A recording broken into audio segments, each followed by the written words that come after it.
Hello दोस्तों, क्या हाल चाल? बढ़िया एकदम। तो आज हम पढ़ने जा रहे हैं हमारा नया टॉपिक जिसका नाम है बैरोमीटर। ठीक है। बैरोमीटर एक ऐसा डिवाइस होता है जो एटमॉस्फेरिक प्रेशर को मेजर करने के लिए काम में लिया जाता है। ठीक। तो आप देख रहे हो ना, first point, the instrument which is used to measure the atmospheric pressure. ठीक। अब बैरोमीटर का स्ट्रक्चर कैसा होता है, आइए वो देखते हैं।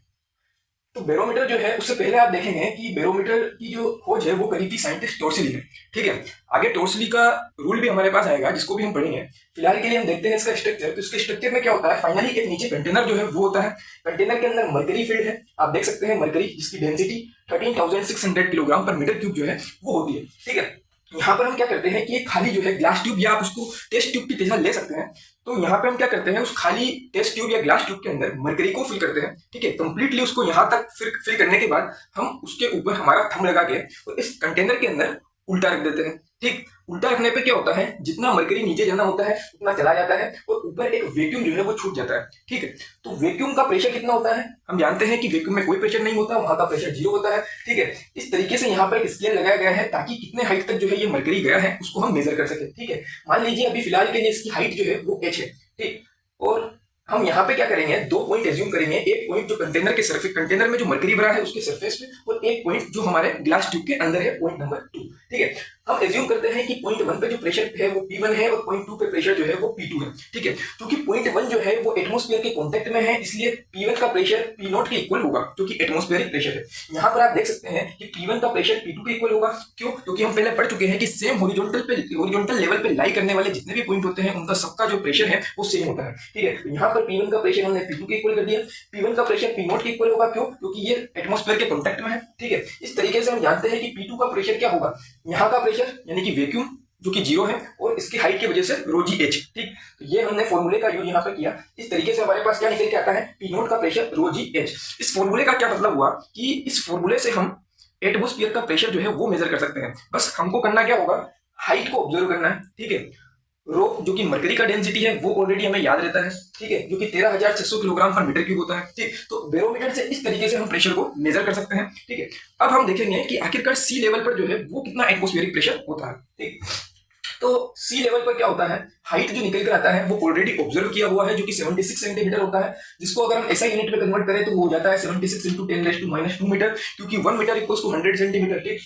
तो यहाँ पर हम वही फॉर्मूला अप्लाई करेंगे, P naught equals to rho G H. ठीक। रो हमको पता है 13,600, जी का वैल्यू 10 अप्रोक्सीमेट लिया है, वैसे 9.8 मीटर पर सेकंड स्क्वायर होता है। ठीक। एच का वैल्यू 76 इंटू 10⁻⁻² ऊपर वाला हमने लगाया है। तो इस तरीके से कैलकुलेट अगर हमने किया तो पी नोट हमारे पास निकल कर क्या आता है, 1.01 इंटू 10⁻5 न्यूटन पर मीटर स्क्वायर, जिसको हम पास्कल भी कहते हैं। ठीक है। इसको हम लिख सकते हैं 76 सेंटीमीटर ऑफ एच जी, यानी कि मरकरी कॉलम के 76 सेंटीमीटर कॉलम के बराबर। ठीक है।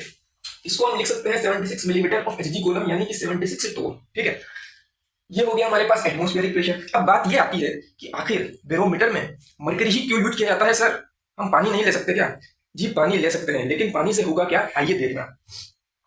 कि मरकरी को इसलिए यहाँ पे यूज किया जाता है क्योंकि मरकरी डेंसियस्ट है। ठीक है। आप आपको याद है कि मरकरी का डेंसिटी कितना है, 13,600 किलोग्राम पर मीटर क्यूब। वही पानी का डेंसिटी क्या है, 1000 किलोग्राम पर मीटर क्यूब, यानी लगभग लगभग 13 गुना जो है पानी का डेंसिटी मरकरी से कम है। ठीक। अगर हम पानी लेते हैं तो होगा क्या कि ये जो ट्यूब हमने ली है इसकी हाइट हमको करीबन 10-11 मीटर के लमसम हमें लेनी पड़ेगी, जो कि पॉसिबल ही नहीं है। ठीक है। इसलिए यहाँ पर हमेशा डेंसियस्ट मटेरियल को चूज किया जाता है, क्योंकि हमारे पास मरकरी सबसे डेंसियस्ट है, इसलिए मरकरी ही जो है वो बैरोमीटर में यूज में लाया जाता है। सेकंड पॉइंट है इसका कि मरकरी ओपेक होता है, शाइनी होता है। वहीं अगर पानी को ले तो पानी ट्रांसपेरेंट होता है। ओपेक और शाइनी होने की वजह से इसका लेवल जो है वो हम आसानी से ऑब्जर्व कर सकते हैं। ठीक।